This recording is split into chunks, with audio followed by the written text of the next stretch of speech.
Welcome to Lesson 19 on independent and dependent events. We're going to start off with the key ideas on page 430, thinking about the idea of compound events where multiple events are happening. We're going to start off with this idea of independent events, which should be a link back to your science classes. With an independent event, it means that one event does not affect the likelihood of the outcome of the other event that will occur. So, when we look down to our algebra and our words, it says the probability of two or more independent events is the product of the probabilities of the events. Therefore, you can take the probability of event A happening times the probability of event B happening. Or if you have multiple events, like 3, it could be the probability of A happening times the probability of B happening times the probability of C happening.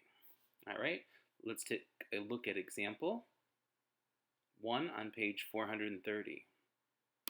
So in this example, you can see you are asked to spin the spinner and then flip the coin. And it asks, what is the probability of spinning a prime number and flipping the tails? So the first thing that we have to do is we have to find the probability of each of those events happening. So as you know, prime numbers are 2, 3, and 5. So out of those, we have 3 out of 5 numbers. So the probability of spinning a prime number is 3/5. Looking at flipping a coin, we know that flipping a tails is 1/2. That probability is 1/2. So going back to what we just talked about in the previous slide, we then have 3/5 times 1/2. Again, the probability of spinning the spinner times the probability of flipping a tails. We multiply straight across fractions, right? So we have 3 times 1 is 3, and then 5 times 2 is 10. So we have a probability of 3/10 of that event happening. Okay, again, these are independent events. It doesn't matter what you do on that spinner. It doesn't affect, like if you spin a 2, it doesn't affect if you're going to get a heads or a tails. Okay, we're going to start looking at dependent events. So we look at page 431 and we find the key idea of dependent event.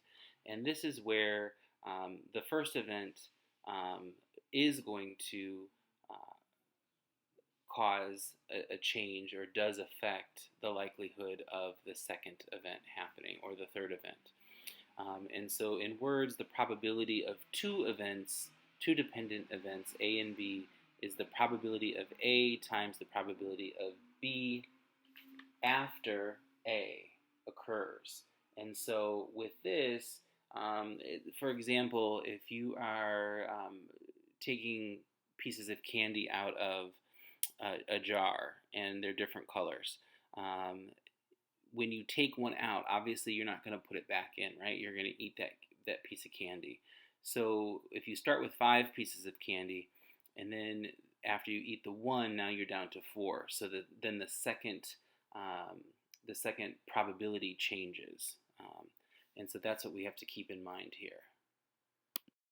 So let's put that into play with example 2, finding the probability of dependent events. So it says people are randomly chosen to be a game show contestant from an audience of 100 people. You are with 5 of your relatives and 6 other friends.